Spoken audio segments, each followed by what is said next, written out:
आगे बढ़ाऊंगा। इन्होंने शब्दों की महत्ता के बारे में समझाया। मैं ऐसे विभाग में काम करता हूँ जहाँ जैसे आप लोग जानते होंगे राष्ट्रीय शिक्षा नीति 2020, तो उस पर मैं काम कर रहा हूँ। मेरा जो विभाग है वो प्री प्राइमरी एजुकेशन पे एक पार्ट पे फोकस करता है। तो हमारे यहाँ एक अर्थशास्त्री हुआ करते थे, अमर सिंह जी का निधन हो चुका है। वो कहते थे कि ग्रामीण अंचल के जो बच्चे होते हैं उनके पास भाषा की कमी होती है, शब्दों की कमी होती है, और शहरी क्षेत्र के जो बच्चे होते हैं उनके पास भाषा और शब्दों की अधिकता होती है। तो वो बच्चे इंटरेक्ट अच्छा करते हैं और आगे बढ़ जाते हैं, और ग्रामीण अंचल के बच्चे पीछे छूट जाते हैं।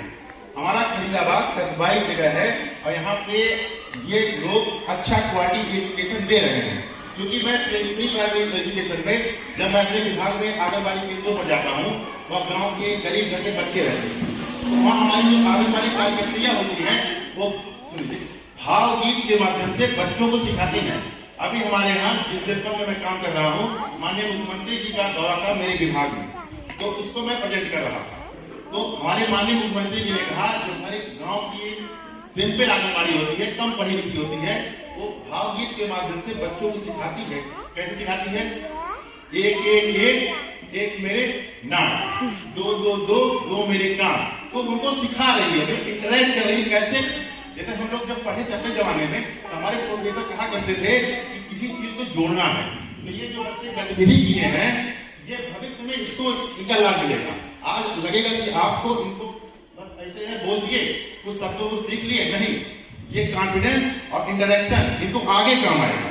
जैसे मैं जब मैं अपने बताता हूँ, जब मैं महाराजगंज में पोस्टेड हूँ, तो वहां मैं उन बच्चों को मैं देख रहा हूँ जो गरीब घर से बच्चे आते हैं, टैलेंट है उनके अंदर, क्षमता है, लेकिन उनका सही से सामाजिकरण नहीं हो पा रहा है।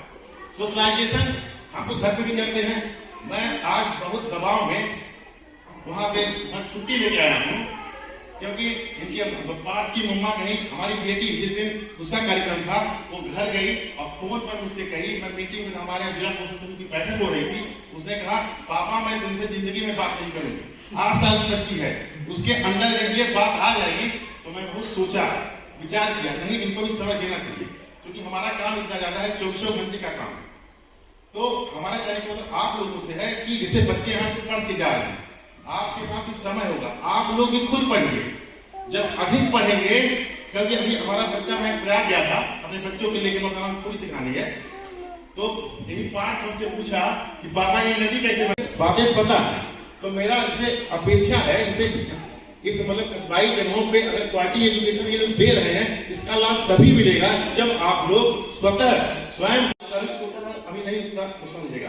लेकिन उसने मुझसे पूछ लिया ये सवाल, पिछले साल की बात है, इनके मम्मा भी थी कि पापा ये नदी कैसे बनती है। तो मैं जागृति पढ़ाऊँ, मैंने कहा भैया तुमको मैं भविष्य में समझा दूंगा। थोड़ी बहुत कहानी मैंने उनको बताया कि पहाड़ से बर्फ गलता है तो धीरे धीरे पानी आता है, मैदान पे आता है, समझाया मैंने उनको। तो आप लोग भी समय निकाल के कुछ चीजें, मैं नहीं कहता हूँ कि बहुत महत्वपूर्ण किताबें आप पढ़िए, इनके कोर्स को ही उठा के रख लीजिए सामने, कुछ कहानी पढ़िए, कुछ जैसे जैसे इनका जो कोर्स है उसको पढ़िए, धीरे धीरे आप सीखेंगे। क्योंकि मैं अमूमन पेरेंट्स को देखता हूँ पूरा समय सोशल मीडिया पर बिता देते हैं, कोई इंस्टाग्राम पे देख रहा है, कोई यूट्यूब पे पिक्चर देख रहा है, लेकिन अपने बच्चे के साथ क्वालिटी सब कुछ यही नहीं सीखेगा।